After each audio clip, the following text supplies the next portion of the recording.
Alrighty. Hi, Bill and Gullen. Welcome to another program. Someone will be listening to this via Black Law Tribal Edition on the NIRS, and today we're also broadcasting from the Yidinji headquarters, the government that is. And Ganyara is here with me today to talk about a number of things. And Ganyara, welcome to the office, and it's always nice to come down and have a chat. Yeah, look, sure. Yeah, sure is. Thanks for having us down again. Yeah. So basically we're going to be looking at the United Nations Declaration of the Rights of Indigenous Peoples. It was its birthday this week, and so we thought we'd celebrate it, even though the Yidinji government and the Yidinji Nation were not authors of UNDRIP. That was written by those who subscribe to the international law, or that version of law. But we constantly talk about the intention of that document and why Australia, even though there was some resistance there, why they actually signed it when they didn't have to sign it if they didn't want to. But everyone knows that the Indigenous nations here were here before Britain, and that this is where we're finding ourselves now. What is law? What is the universal legal realms that exist? And the Yidinji nation has entered that legal realm, which is this a legal personality or a fiction. So we'll be talking about that today. Ganyara, I guess let's have a look at the document itself. There you can see the United Nations Declaration of the Rights of Indigenous Peoples, and let's quickly go through some of the things that are here. So, who adopted it, and I guess, was it voluntary, or did they have to sign it or not? Well, look, it was voluntary. There were 4 nations that actually did hang out in ratifying this document or supporting the document. It would actually come into existence in 2007, and Australia didn't sign it until 2009, which was really a bit of I suppose, a bit telling. Why didn't they want to support UNDRIP? Why did the US want to not support it? Why did the New Zealanders not want to support it? There were 4 nations hung out: Canada, US, Australia and New Zealand. So 4 didn't want to support it. When you stop and look at what the document is, it's about the Indigenous people and what they can do. And I really like the document in that it's a good roadmap for a way out for Australia and for the Indigenous people to work a way forward to resolve the impasse that's sitting there, because there is at present a coexisting sovereignty. There's 2 lots of sovereignty. There's the Australian sovereignty and that of the tribal nations, the Yidinji people, for example. So how do these 2 work together now? How do they actually exist together? Coexist as the Uluru Statement says. And the only way is through a treaty. But the UN Declaration actually gives a way forward. It gives you the roadmap on how to go forward. If you look at the first part of the document, the first 10, 11 articles, it says the Indigenous people have a right to autonomy, to self-determination, to self-government. They've got all this stuff, especially when you then have a look at Article 5. You can rebuild all your institutions, rebuild your whole world, because what happened when Australia come here, when the British come, they actually didn't conquer the law of our nation, of any of the Aboriginal nations. So that left all the laws to where the sovereignty resides still in existence. So in doing that, our law is still here. You've got to remember one thing with this. Citizenship is membership in a society, and membership is voluntary. It can't be forced upon anyone. And that just goes to reinforce that Australia is an international citizen, or a person of the international community, that family.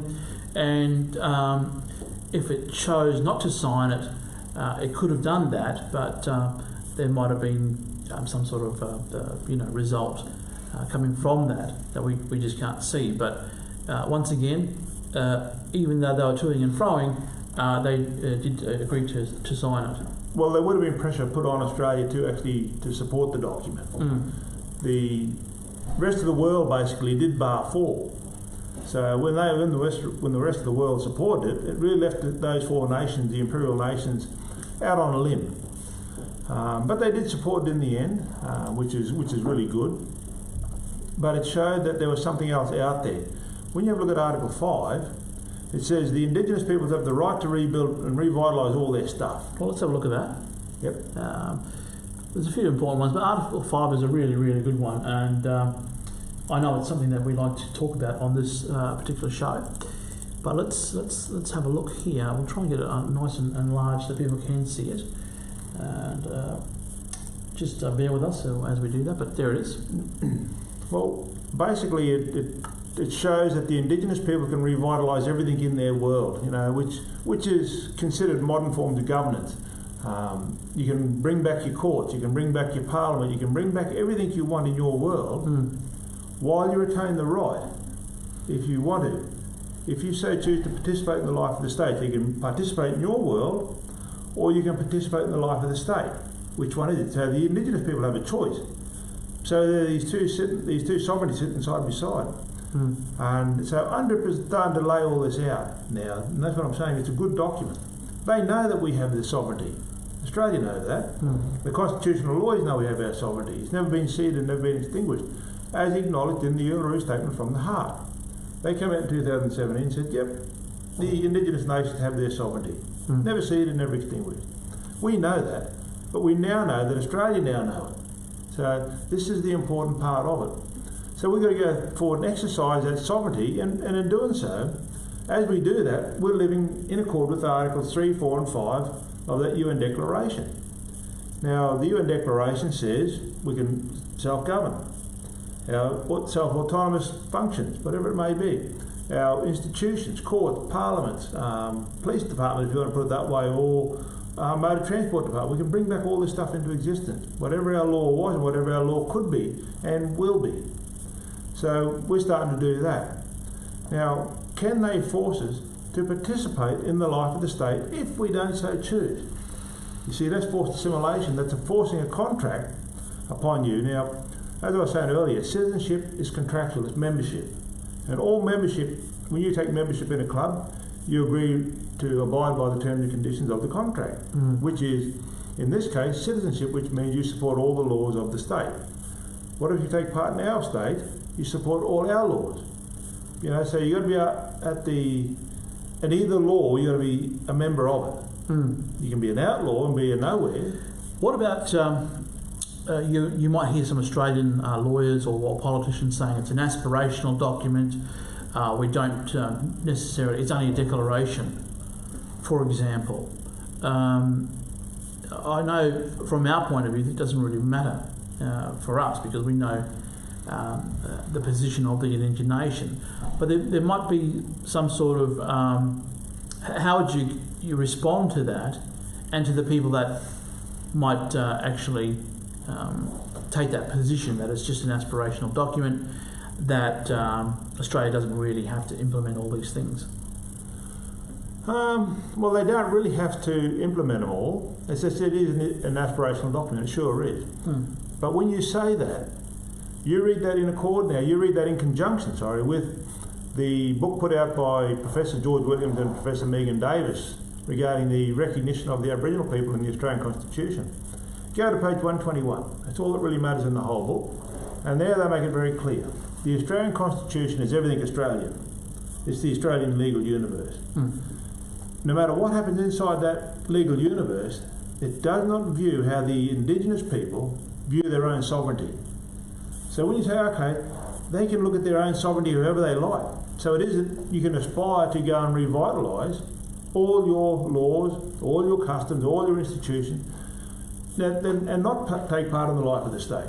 So you can have all this back, but you're in within some sort of man-made law. Yeah, and that's exactly right. I think, to be fair, this is probably the best thing that the UN could do by itself without actually, because only the Indigenous nation can move forward and offer a treaty and all these other things. But the UN has tried to probably adjust it and auto-correct to the best of its ability, but they can't go back behind 1901, Australia's constitution, because Australia is its agent, for example, in the Asia-Pacific area or Oceania, whatever you describe that. So it is an interesting dilemma. But an opportunity for the Indian nation to actually hold a hand out of friendship. Well, and that's what we've got to do. There's two lots of sovereignty on this bit of ground where we're sitting right now. There's two lots of sovereignty. There's our sovereignty and there's the sovereignty of the Commonwealth of Australia. So there's that. How do these two societies get along? Because remember, in Article 5 they said you've got a choice to take part in the life of your world or the life of Australia. Which one do you want? You can take part, and we've got to work out in which capacity we're in. So how do we do that? It's through a treaty. But in saying that, if you go to Article 8, it says you cannot be forced to assimilate in the life of the state if you do not so choose. Mm-hmm. They can't force you to be an Australian. They can't force you to be New Zealand. They can't force you to be Canadian. Oh, there you go. So it's membership. It's membership and membership only. And there's nothing they can do to force you to take part. It's contract law. If you are forced to take part in something against your will, it's not a contract. You see, this is the important part. Yeah, and I think there is a maxim at law in the world of legalism. I guess these old maxims that the two enemies of peace are wrong and force. So that would be consistent with that particular line or position, because if it was forced assimilation was allowed, then Indonesia or whoever is the bigger boy in the block could come and force that on anyone. Not that I'm saying that Indonesia would do that, but you may hear Australians talking about neighbours and intentions and things like that, and that's possibly a scenario that people would talk about from a military point of view. But I think this way that we're doing it was very, very peaceful and promote that type of peace around the world. So yeah, it is about what is the best thing that we can do to help the Commonwealth of Australia, and that is to offer it as protection. But like I said, let's go through these documents and these key articles and help Australia tick those boxes.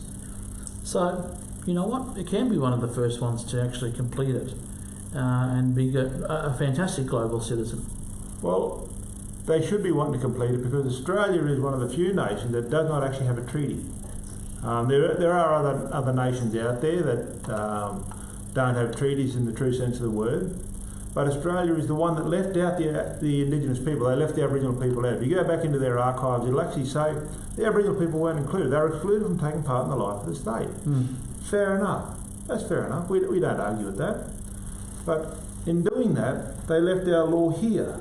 And now they're trespassers on our law, on our territory. We're not trespassing on Australian territory. This is something we've got to get very clear. They're actually trespassing on our territory. And that's actually been noted by Senator Seward, Rachel Seward, when she wrote an open letter to the Prime Minister at the time, Malcolm Turnbull, said, we are the intruders. The Australians are the intruders. Yes, they are. They are under our law and under all definitions of law. They are unlawful non-citizens, or, everyone described it easily, as boat people. So the Australians are the boat people, not us. This is our country, our law. They're on our world.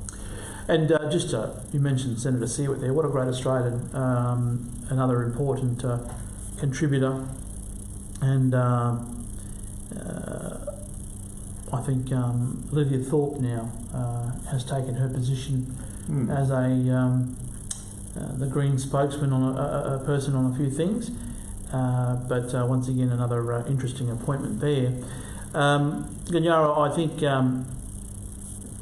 I think Australia has disclosed a lot of information to the international community, enough for the Indonesian actually to gather through and create this position and whatnot. It's a very strong position because Australia are the ones that continue to make these claims, and we're just putting that together. But I think one of the other things too, brother, is that let's go through Article 9 now about nationality and stuff. So let's have a look there. Well, we have a right to belong to an Indigenous society or our community, whatever you want to call it, or nation. We have that right. We have never lost that right. What we've done is we've left that and gone to join the Commonwealth of Australia. So they know that we can go and do this. They're actually saying, yes, you can go and do this stuff. The thing is, we are doing it. And then what happens when we start doing it? Who becomes the real government? If we start bringing back our system of government, to which Justice Dowsett in the Federal Court of Australia said that the Yidinji Nation has a system of authority and decision making. That's real government. He said we have a system of dispute resolution. That's a court. So the Commonwealth of Australia, through the Federal Court and its anthropologists, can see that we're back doing our stuff. We got every right to be doing that. We have all these institutions in place and we're revitalising them in accord with Article 3, 4 and 5 of the UN Declaration. And then we're not taking part in the life of the state through Article 8, or Article 5, sorry. They can't force us to assimilate through Article 8.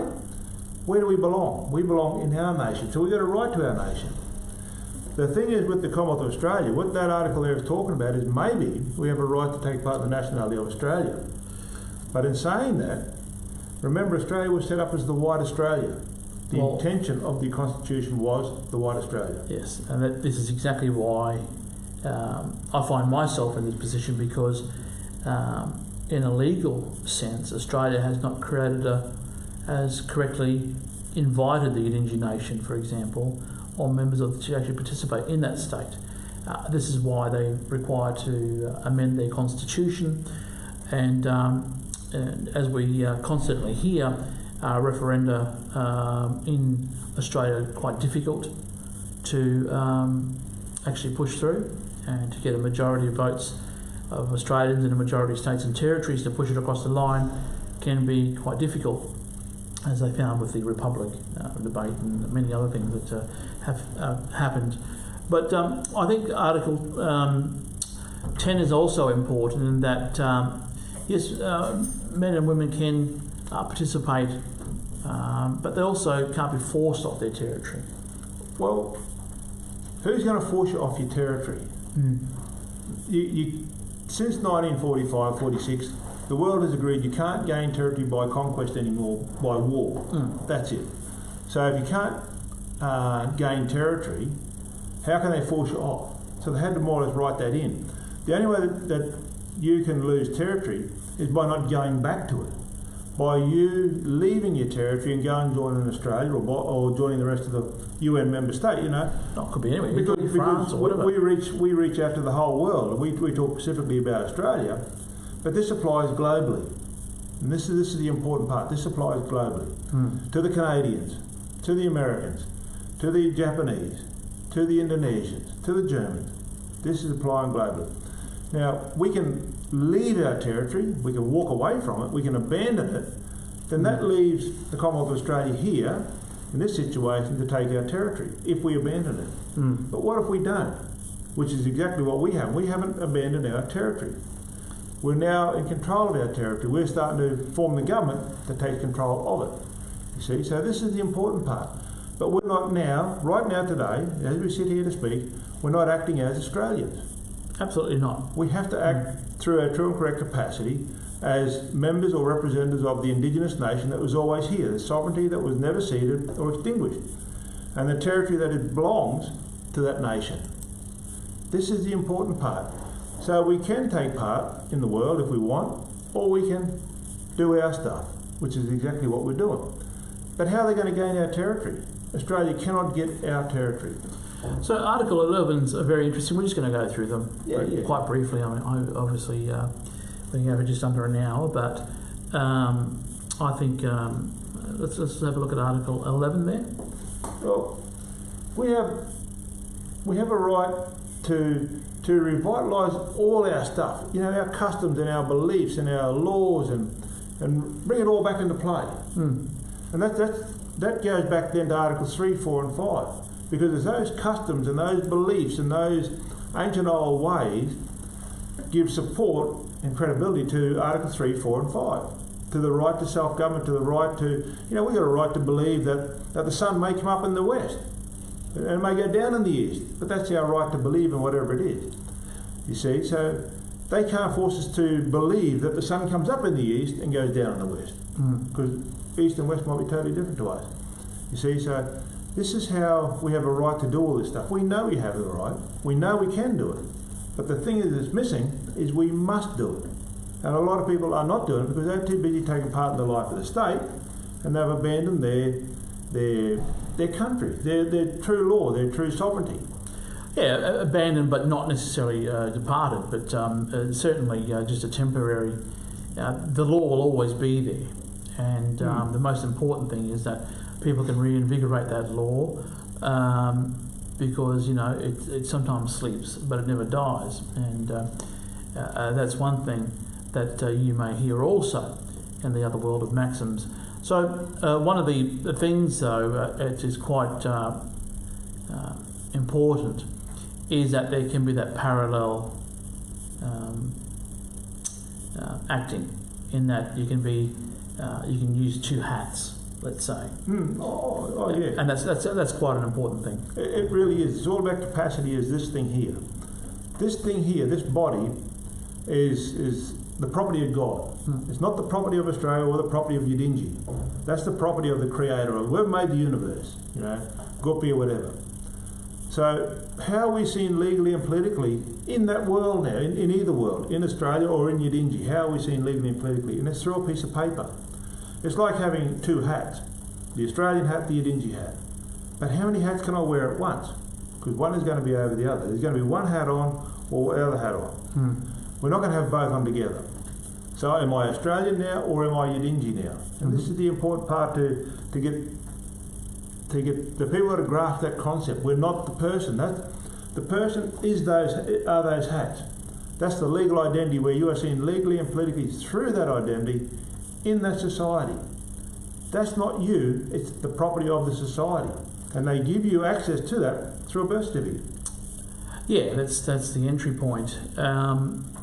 One of the other things too is that we must reiterate that we're not accepting these rights as a gift as such from the UN, let's say, because those rights can't be granted to us because the international law system doesn't have consent to be here in the first place, but we would be the grantor to actually allow its system of governance and contractual obligations and that world to reside on our territory, obviously subject to terms and conditions of a successfully concluded formal agreement of some sort between the Commonwealth of Australia and the Yidinji Nation. So it is one of those things that people say, oh, well, if you're using that, you'll accept their law, as in UNDRIP, let's say. No, we're using that to help Australia, because that's Australia's guide track. We're saying, well, we can help you with that, with our law and this, coming together. Yeah. Look, UN law didn't create our law, the UN world. Our law was created by the ancient old beliefs that go back many thousands of years, well before the Commonwealth of Australia came into existence and well before the British came here. So in saying that, we have every right to go and use those laws. We know we have the right, but they're granting us nothing. We just know we have it. So we go and do this stuff and bring back our system of governance. And religious traditions, customs, whatever. Ceremonies, the whole lot. That's Article 12. And actually you'll find that through the native title determination for Yidinji. The anthropologists actually identified a system of cosmological narratives.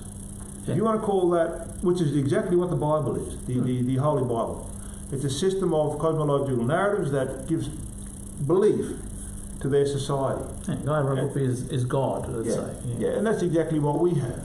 So they can identify that. They can identify our system of land tenure, our system of authority and decision making, which is government, our system of dispute resolution. So we have all this stuff in play. It's all sitting there going today, and we're actually using that to bring to life the Yidinji government. So when you talk about native title, we have a right to go into that court as an Australian, as a holder of an Australian citizen, to see if the natives have titles, to see if there's anything there behind the scene. That's exactly what the anthropologist is charged with. They're the ones that are suitably qualified to go forward into the world to see if another society is actually out there and having systems of law and authority and all that sort of stuff. And as Justice Dowsett claimed in one of the Yidinji determinations, this is some of the best anthropological work he's ever seen, because it was so detailed of what Yidinji had. But then you get up to Article 27 of UNDRIP, of the UN Declaration, and it actually reinforces that the state must go out and see, the state, when I talk about the state, that's the Commonwealth of Australia, they must go out and see if there are other systems of law and authority out there. So when you read Article 27, it's exactly what UNDRIP is all about, or native title is all about, sorry. So native title is acknowledging that the natives have titles, it's acknowledging that the natives have authority, that the natives have systems of dispute resolution, whatever. Yeah, courts, parliaments. Land tenure, the whole box of dice. Remember, all these laws and land tenure are not created pursuant to Australian law. They are created by the ancient law that's got nothing to do with Australia. The sovereignty that was here first. The sovereignty that coexists with the sovereignty of the Crown. But when you talk about coexisting sovereignties, whose is first? Who's the highest one? Yeah. Normally first in law is the best authority. Yeah, well, there is a maxim in the Yidinji realm, which basically means the first fire that was made here belongs to Yidinji. Absolutely. And that's it was before a British fire or an Australian one, or a bushfire here. Well, even the maximum. This is 2021. Well, the 2020, we don't want that. Yeah. No, the ancient maximum, or the ancient maximum law of Yidinji is correct, and it's even in accord with the modern maximum law, if you want to call it that. That first in time is preferred in law. So ours is first in time. It's still here. It's never gone away. The problem is that the Australians think that they own this place. They think it's their territory, and that's the vast majority of the humans on the continent here think that this belongs to the Commonwealth of Australia and all the Australian citizens. Sad to let them know that it's not the case. Well, sad in one way, but very happy to say, hey, look, we want to look after that, and let's connect the worlds together through a treaty at no cost to the Commonwealth of Australia. Well, that's right. We can't. The next article in UNDRIP, Article 28, if people read that, it's sort of a bit frightening to people, because it actually says either give the land back or give land of equal stature, give them somewhere else, which they can't, or pay them for the place. Yeah, well, they can't. They can't really pay for it, but they can attempt to. But I would say, how do you value a tree or clean water? You know, these things fluctuate all the time in the markets, right? You can get a bottle of water for 50 cents, or sometimes it's $3.50. So, you know, how much is that water at that particular time? We just don't know. Well, the thing is, how do you value money? And this is the important part. What is money? Money is just a fake belief that something's going to be worth something to someone else. The one thing you hold, someone else will want to hold it as well for the same value thereabouts. Money is just a belief, believe it or not.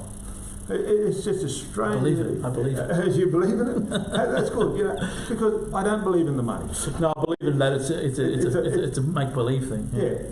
We don't need the money per se, because the old people never had it. They never needed it. Yeah. And they were quite happy. They looked after the place. So the money is going to be the problem. So we've got to strike out Article 28. If they're going to give us back our land, what do we do with the Australians? Not supposed to give it back to us. We already have it. We haven't lost it. We just walked away from it. That's correct. Are they going to give us, if they can't do that, are they going to give us someone else's land? So where do them other people go? You know, of equal stature and equal value. So what's the value of the place? We don't know. How much money they got? And as one of the senators said to us, and we actually said to them, what's the value of this area? They said, we don't know. In their dollar terms, we don't know. Well, they said that the Great Barrier Reef was worth $60 billion. But that's just the fish out there in the middle of the water. But then there's the habitat here. There's all the countryside. Oh, there's a million and one things that they didn't take into consideration for it. And they've got to pay for everything that they've taken off our country, and all the grass and the trees and air. We can't value that in dollar terms. Period. No. End of argument. There is a mechanism though that we can do, but it does not involve money. We don't want $1 Australian for this. We're doing this as a labour of love, I suppose, for the Commonwealth of Australia and all the Australian citizens that are upon our territory. Where's their homeland? Their homeland should be our homeland. That's where it is. They're actually on our homeland. So let's invite them in. Let's welcome them in. And that's what a treaty does. So you see, we're getting through UNDRIP, the basics of UNDRIP, to get to the last part of the document where they're saying treaties must be observed and whatever, the existing treaties. Yeah. But what's the situation if there's no treaty? What's the situation? Well, once again, it's why would Australians talk about a treaty if they don't have one? Why would the Prime Minister John Howard, who was recently sick, by the way, and had an operation, and congratulations for getting through that, and Fred Chaney for that matter. Why would he say the colonies were settled without treaty or consent? So in their mind it was settled, but they said it was without the consent of Udingi and without a treaty with Udingi. Yeah. So that's one of those things where, okay, well, explain yourselves. Why did you say that? Do you need a treaty from us? Would you like one? Well, Paul Keating recently said that's unfinished business. Only a couple of years ago, he said the lack of a treaty is unfinished business. The starting point of Australia is unfinished business for Australia, not for us, for them. Now, an act of settlement is where someone has moved into your house. They've just moved in and sitting on your lounge chair, for example. They're just occupying the place, but they didn't get consent to be here properly. You know, the Commonwealth of Australia is the intruder on our territory. We're not intruding on their territory. So we've got to give these Australian citizens somewhere to go. They've got to have a home to go to. And through a treaty, they can take part in our home. They can be in there correctly this time. They can be there legitimately. I think a lot of people that I talk to, Australians, really do appreciate that offer when we let them know what's happening. And even those who may be sceptical about it, that they may ask, and they have in certain circles, how much money do you want? And when we say we don't really value money, we're not interested in Australian money, they're very quick to go, oh, well, how can we help? Because it's not, they don't see that as we're diving into their pockets or their, Well, have a look at land titles, for example. Land titles in Australia are just Johnny-come-lately things. Native title acknowledges that the natives, which is in our case Udingi, the natives have land tenure. They have systems of tenure, as acknowledged in the Federal Court determination for Udingi, and one of the native title determinations, they have a system of land tenure. So that's acknowledgement that we have this. But the Australian land title and the Udingi one are sitting side by side. Who has the original connection to the land? And the Federal Court makes it very clear that the Udingi people own the place, not Australians. We own the place.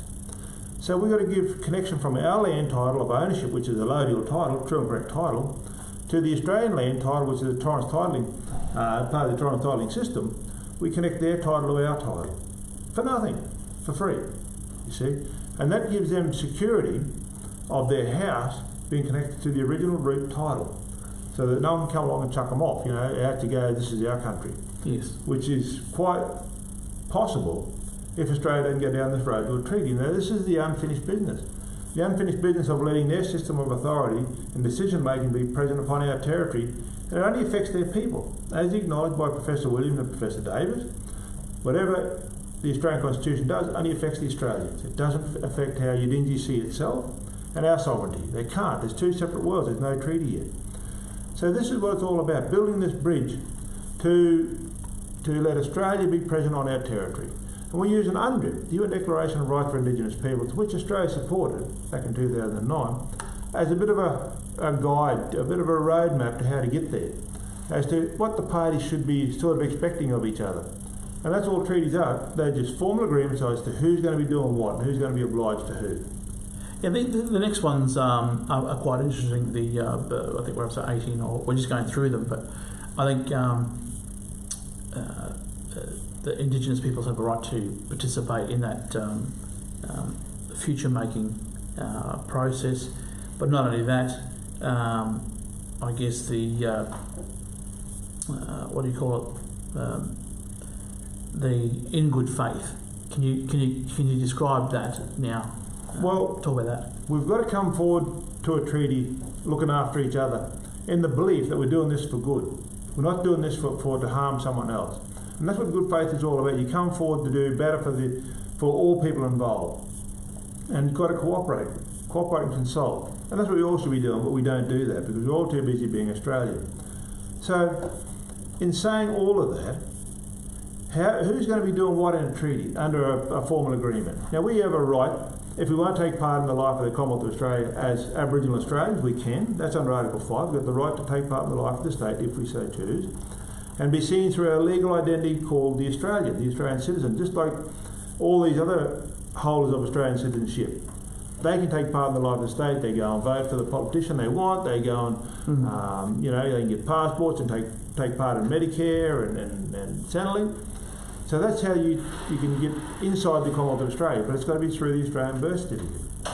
Now, if you're not inside Australia and you're back in your tribal law, and to which there is quite a number of people that say, yeah, thank you very much, Australia, we don't need your stuff, we've got our stuff, have all your stuff back. You can rescind citizenship. It's just a contract. You can just terminate the contract and say, see you later, Australia. I'm back in my tribal law. Then how do those people there who may be unduly impacted on by the Commonwealth of Australia, how do they have a say? And that's through the formal agreement called a treaty. So the terms and conditions of the treaty will be set out, and this is what each party will be doing, and this is where we can select, like we have done, a government to represent the Yidinji people and the citizens to negotiate with the Commonwealth of Australia, not with the state of Queensland, with the Commonwealth of Australia, because the states are not sovereign enough to be entering into a treaty with us at our level, at our capacity. And that's why the recent Foreign Relations Bill was quite interesting from our point of view, in that the Commonwealth was saying that they're the only, pretty much the principal go-to for international agreements and things like that. There has to be. Yeah, in that world. In that world. Because the states are not sovereign enough. There's plenty of case law about that. The states are not sovereign enough, period, end of argument. But we are. We're sovereign enough to stand up and make our government and do our stuff. And that's exactly what we've done. We're using the other sovereignty that coexists with the sovereignty of the Crown. So what we have done is exactly what all the other mobs should be doing, because we have chosen our members, and actually it's in UNDRIP that you can choose your membership as to who you want in your world as your tribal citizen, just like Australia can do. They can choose who they can let in to be a citizen. We can do the same. So then our citizens got together and said, we want to form a representative body, and we'll call it the Sovereign Yidinji Government. And that's how it works. So a comment was made recently to us that the Sovereign Yidinji Government is one of the go-to bodies when in this area talking about issues that affect the Yidinji nation. So when Australia is impacting upon us, we bring up the Prime Minister, say, Prime Minister, under the treaty, these are the terms and conditions that we had this formal agreement together. And you're now causing harm to us, so you better tell your Australian citizens to stop doing this. Otherwise the treaty is over, it's finished. You don't have consent again to be upon our territory. Now we come forward in good faith to do that. Just like Australia should be coming forward in good faith to do the same, to do the reciprocal to what we're doing. Now we're granting, it'll be good to grant the Australians consent to be upon our territory, and then that's the terms and conditions of the treaty as to how they hear, how they act, how they interact with us, and we're all happy together. This is what the UN Declaration is all about, how to get this enjoyment in life. That so many people at present, there's so much going down, that so many people are unhappy with the way life is. But and look, they might have reason for that, but when you can go back to this, then this is the light at the end of the tunnel, as far as I'm concerned anyway. Well, for Indigenous people it is. Yeah. Most definitely. Now, everyone whinges about the words Aboriginal, Indigenous or whatever. I use them very loosely as to define a group of people who are not Australians, that were left right out. And that's the lot that we call Yidinji or Kunjin or Wakaman or whatever. So they're the people that were left out of Australia. You couldn't take part in the life of the state. That's the White Australia policy. So they had every right to go and do all their stuff. Call them whatever you like. But we know that there's no treaty here between us and the Commonwealth of Australia. So we've got to get some sort of formal agreement as to how the Australians are going to be present upon our territory. And this is the important part. How are they going to be? Now, if you're going to be busy being an Australian, John Howard got it right again, a nation cannot treaty with itself. No way can an Aboriginal Australian do a treaty on behalf of the nation that he thinks he represents. Remember, it's racist to give one side, just pure based on race, an ability to do some formal agreement with Australia just because of their race. All Australians are created equal. All Australians have the same civic rights and obligations to Australia. But why should one not be given a right because their skin is dark? Well, this is it's all about that paper, isn't it? So I think if the societies create their own pieces of paper, then that would be very much, I would at least urge people to consider that, if that's what they want to do. But if they want to participate in the state as well, then there are very limited special favours in there. And because, as you rightly put it, all those pieces of paper are equal in that world, even though it would appear that it's not. Well, in saying that, I have a few issues in taking part in the life of the state as from the Aboriginal point of view. Remember, Australia was set up with the White Australia policy, and people joined up to Australia based on that intention. I want to take part in the life of the white, the British outpost in the South Pacific.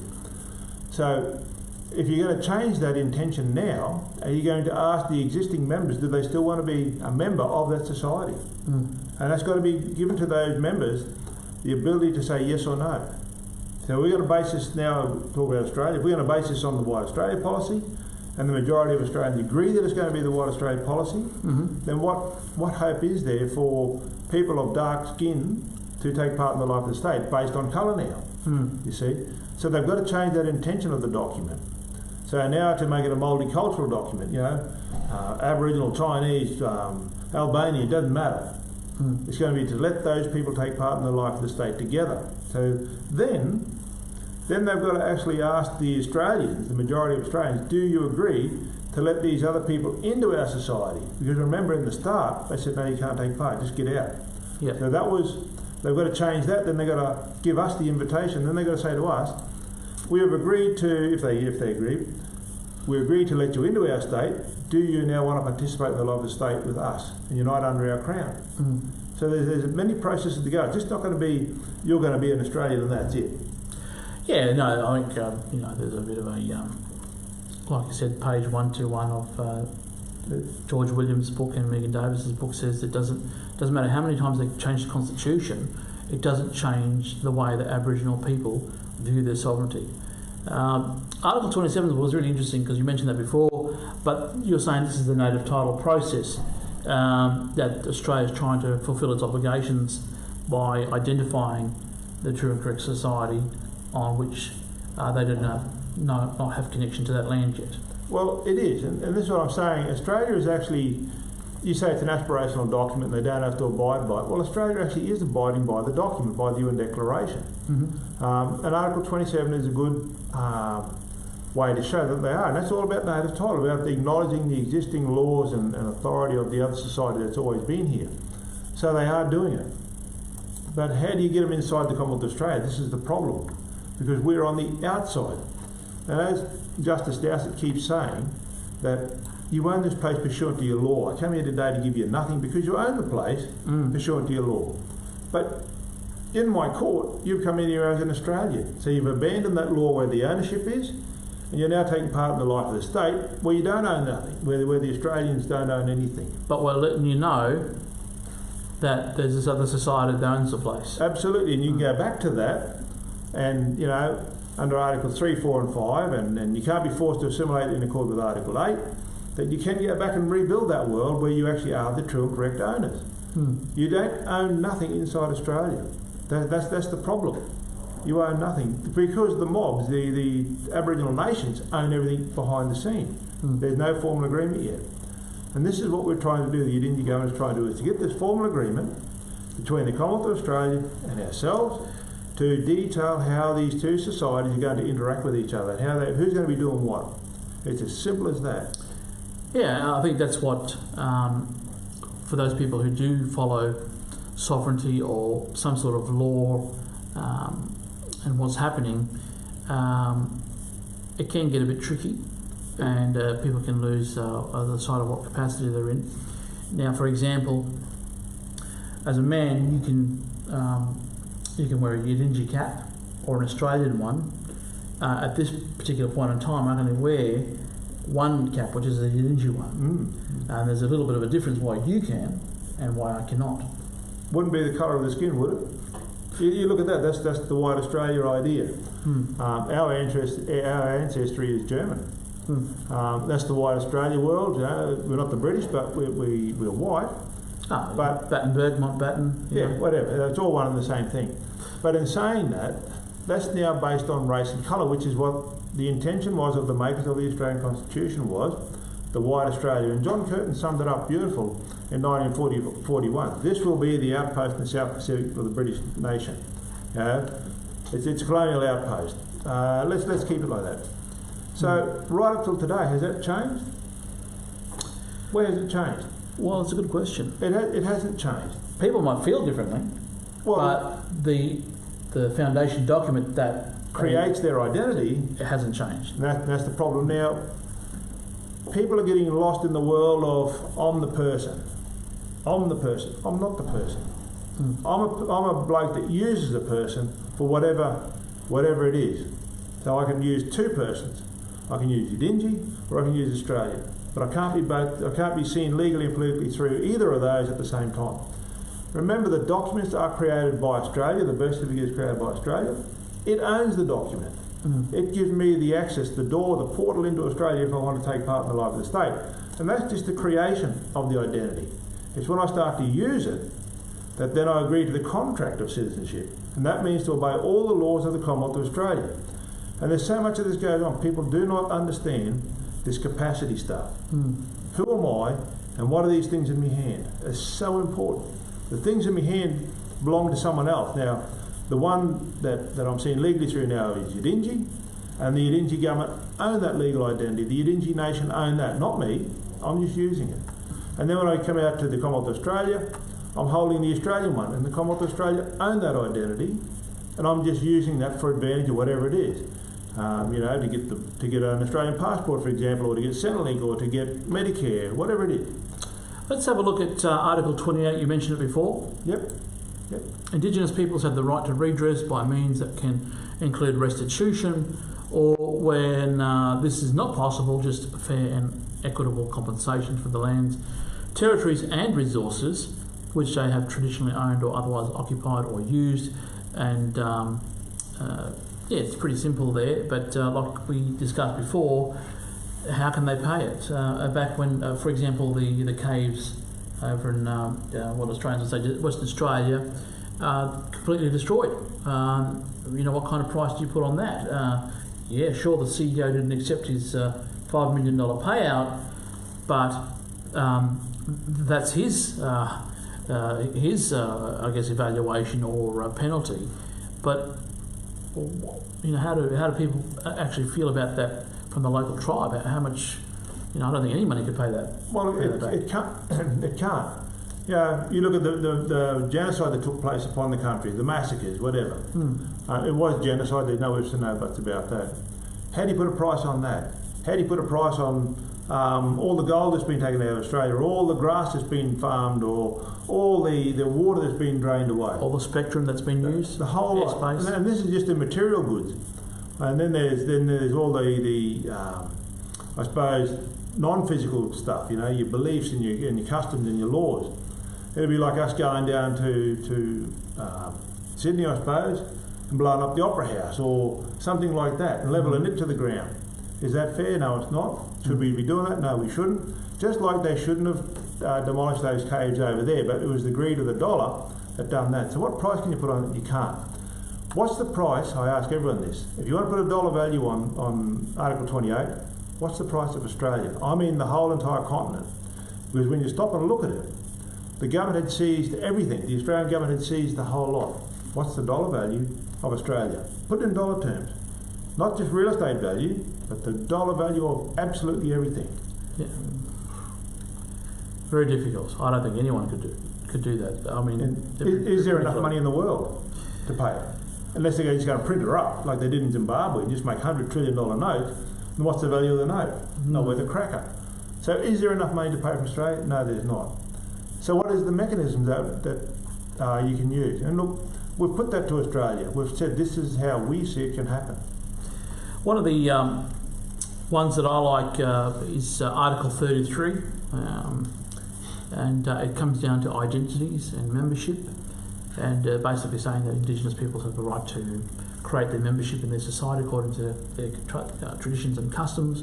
Let's have a look at that now. So you mean like what Australia can do?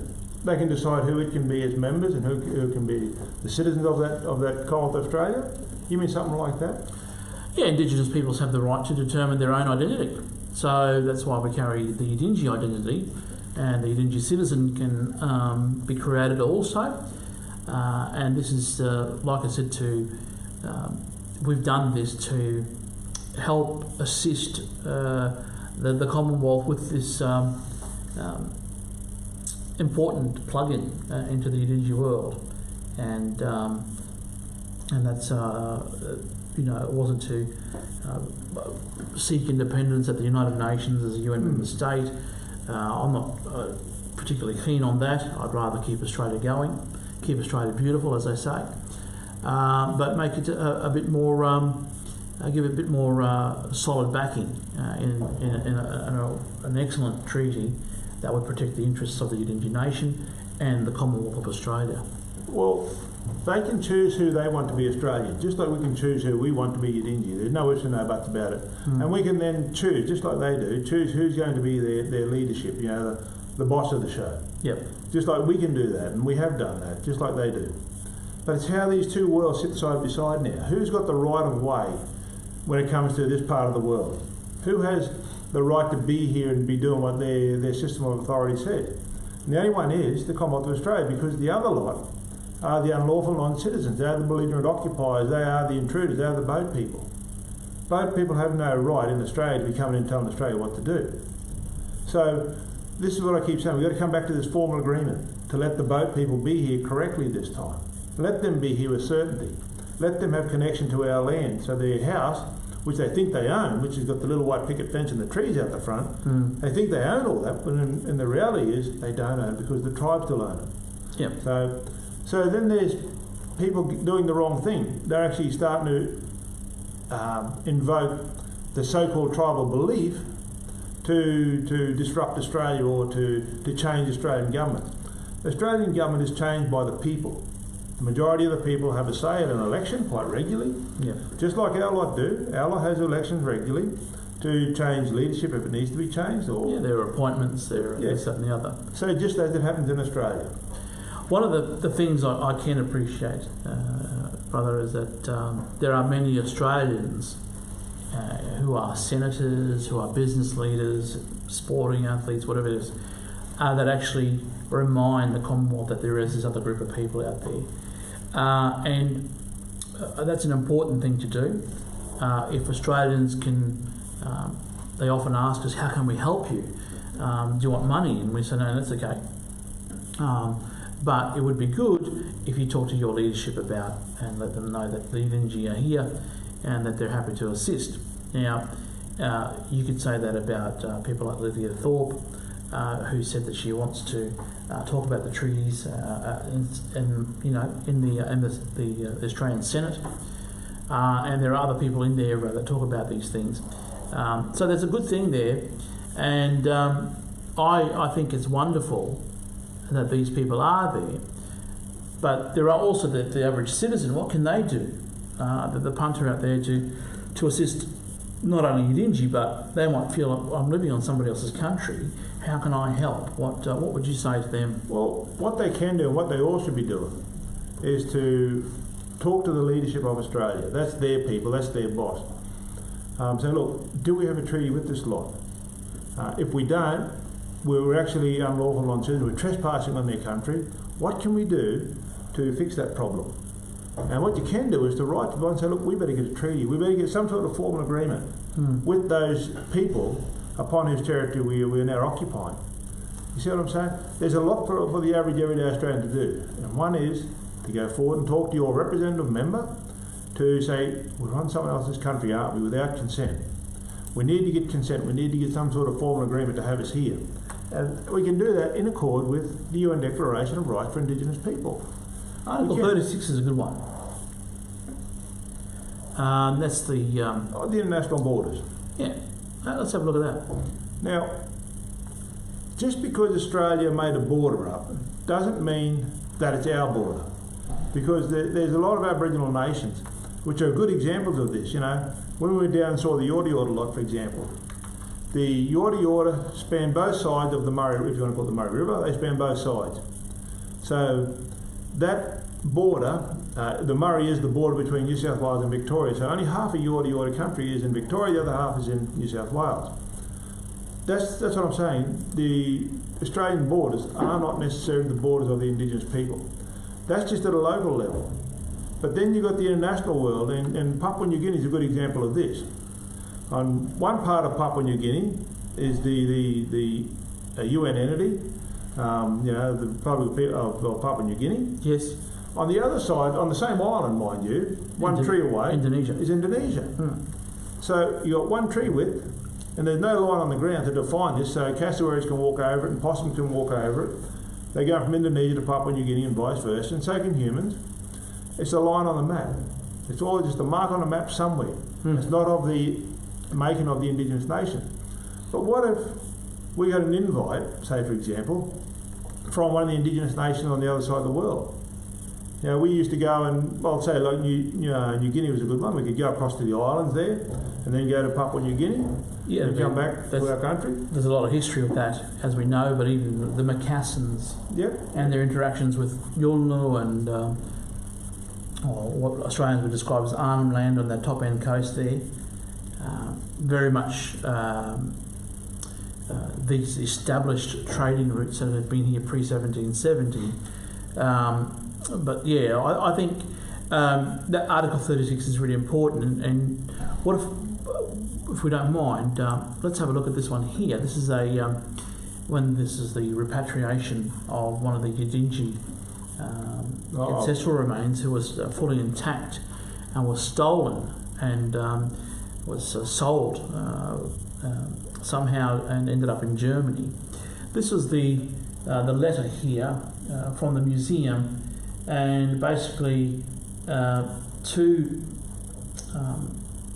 the office that I hold. As you can see, Murimu was invited to go to Germany. Now that didn't take place, but just the fact that they're trying to invite us as the true and correct owner of that property, because he wasn't an Australian when he was stolen from the Unity territory.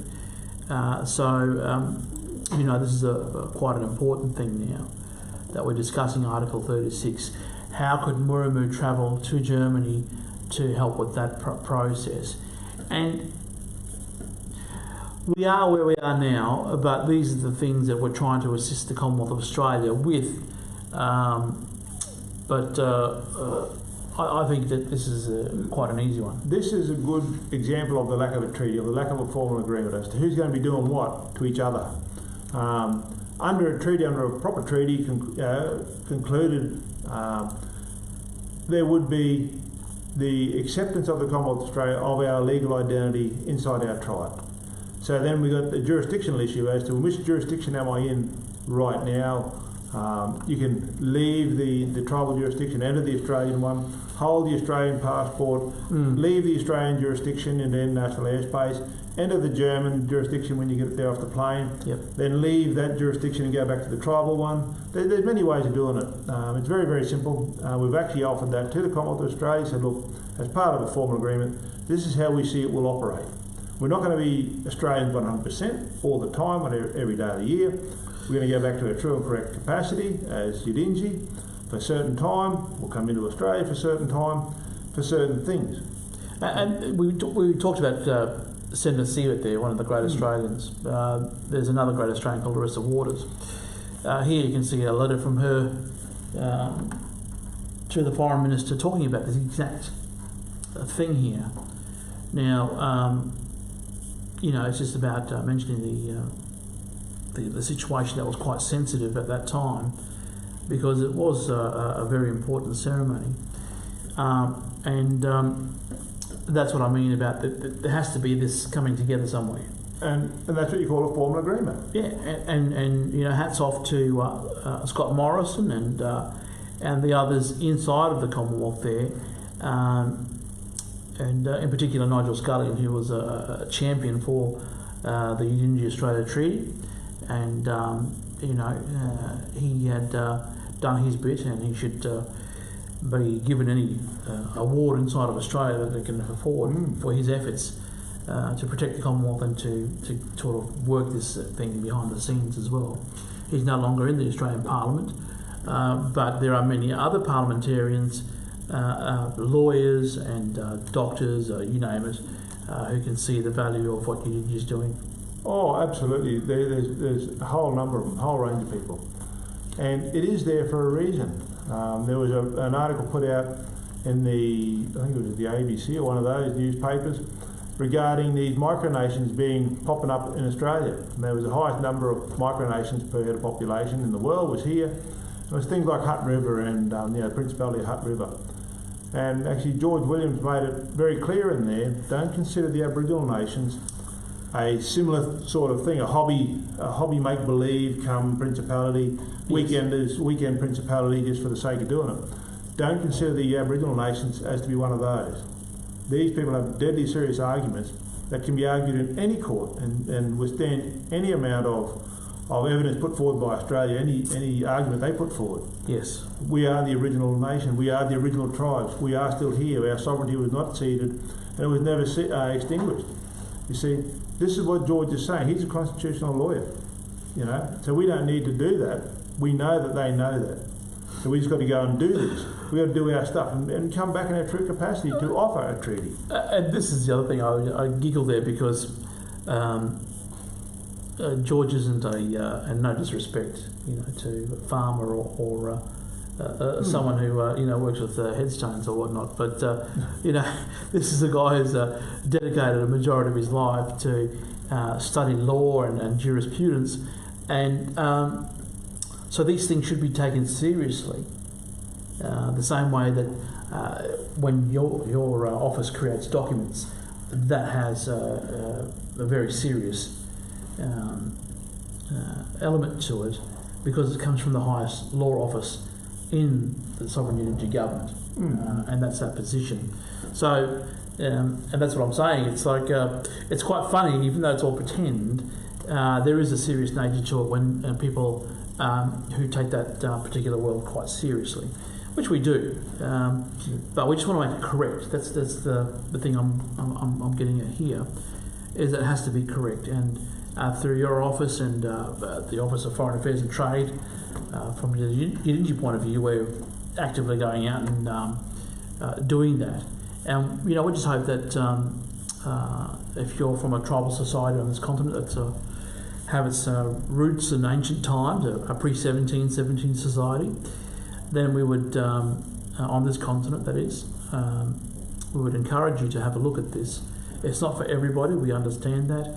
And we're not here to judge others if they choose to do another way, and that's 100% has our backing if they want to do that. But once again, the intention behind SYG is to protect the Commonwealth of Australia, is to protect the Australian way of life. Whatever form that takes is up to Australia, but from a unity point of view, we want to look after that process. So, Brother Ganyaro, thank you so much for coming out today and to participate. If you so choose, and you chose to participate today in this online presentation. But once again, thanks very much, and we'll see you next week. Yeah, no worries, thanks. There's a lot to this story, but yeah, this is just the start of it. So look, thanks for having us on.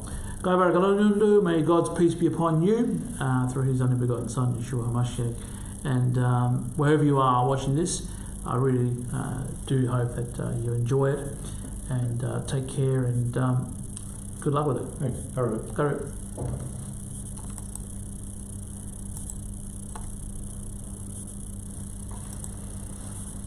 Stop recording.